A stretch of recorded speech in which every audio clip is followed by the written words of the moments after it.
नमस्कार, मैं हूं तारिक हाशमी। आप देख रहे हैं हमारा खास कार्यक्रम खबरनामा, जिसमें हम आपको रूबरू कराते हैं मध्य प्रदेश की तमाम सियासी बड़ी खबरों से। तो आइए शुरू करते हैं खबरनामा। और खबरनामा में सबसे पहली खबर मध्य प्रदेश भाजपा की कार्यकारिणी की बैठक की।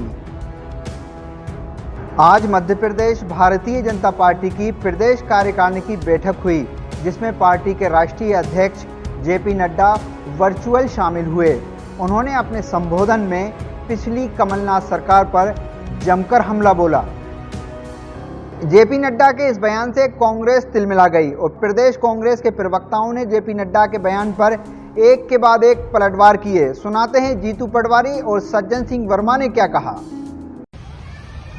आदरणीय नड्डा जी ने भारतीय जनता पार्टी की कार्य समिति में एक वक्तव्य दिया। उन्होंने कहा कि पिछली सरकार कमलनाथ की सरकार दान दक्षिणा और ट्रांसफर वाली सरकार थी।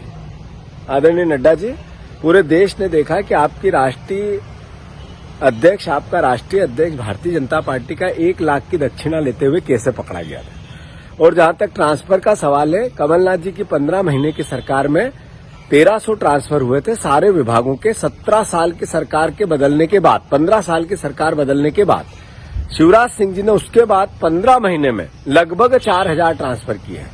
तो ये विचार आपको, ये सच्चाई से मैं आपको अवगत करा दूं। परतें खुलती जा रही है। लूट की सरकार, चोरी की सरकार, डकैती की सरकार बनाने वाली पार्टी के अध्यक्ष हैं आप। आरोप लगाने से पहले अपने गिरेबान में झांकने की कृपा करें। धन्यवाद।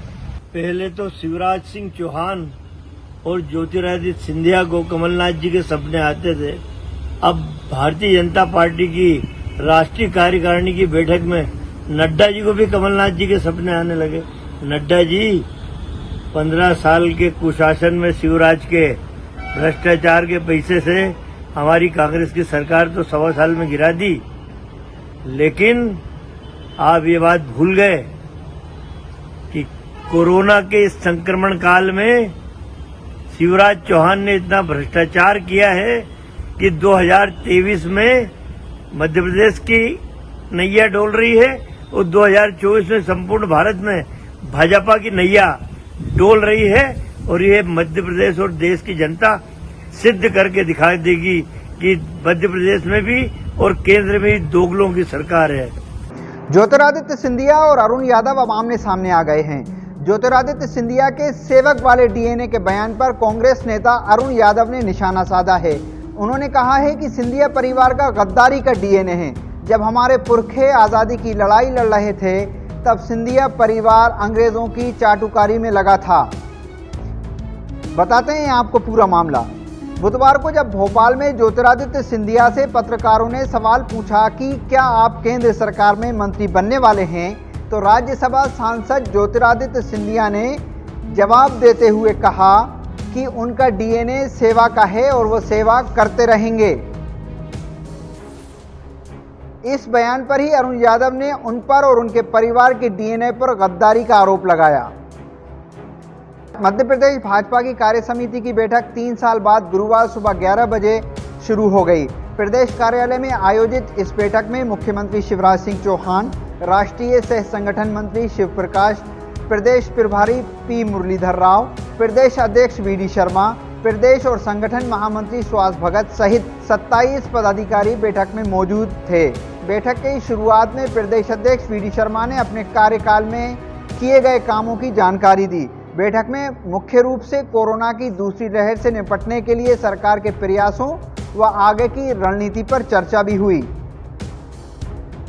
अपने संबोधन में सीएम शिवराज ने कांग्रेस पर निशाना साधा।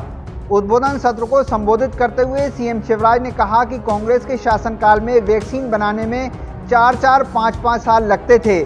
पीएम मोदी ने अप्रैल में टास्क फोर्स बनाई और देश को वैक्सीन मिल गई। मध्य प्रदेश ने वैक्सीनेशन का रिकॉर्ड बनाया। कांग्रेस के पेट में दर्द हो रहा है कि कैसे लगा दी।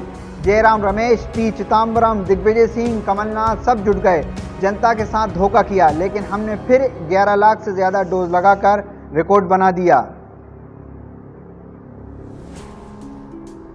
मध्य प्रदेश बीजेपी की नई पीढ़ी अब ज्यादा आक्रामकता के साथ अब मैदान में उतरेगी। बीजेपी की कार्य समिति की बैठक में विपक्ष को घेरने के लिए रणनीति बनाई गई है। बीजेपी की नई पीढ़ी कमलनाथ पर ज्यादा हमलावर होगी और उनके कार्यकाल के दौरान हुए फैसलों पर सवाल उठाएगी।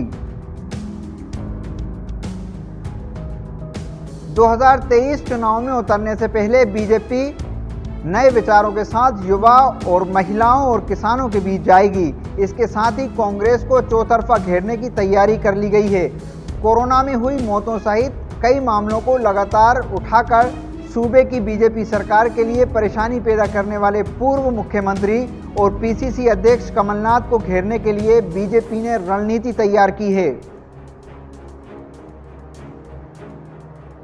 अपनी इसी रणनीति के तहत टीम बीडी शर्मा कांग्रेस को साल 2023 में भी सत्ता से दूर रखने की पूरी कवायद करेगी।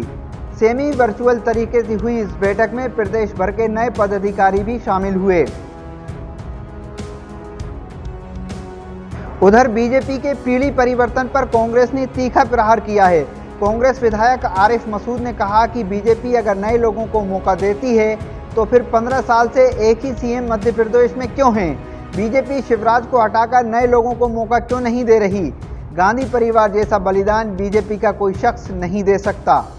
ये बात आरिफ मसूद ने पत्रकारों से बातचीत में कही। इस पेशकश में इतना ही। कल फिर खबरनामा लेकर आपके सामने हाजिर होंगे और मध्य प्रदेश की छोटी और बड़ी सियासी खबरों से आपको रूबरू कराएंगे।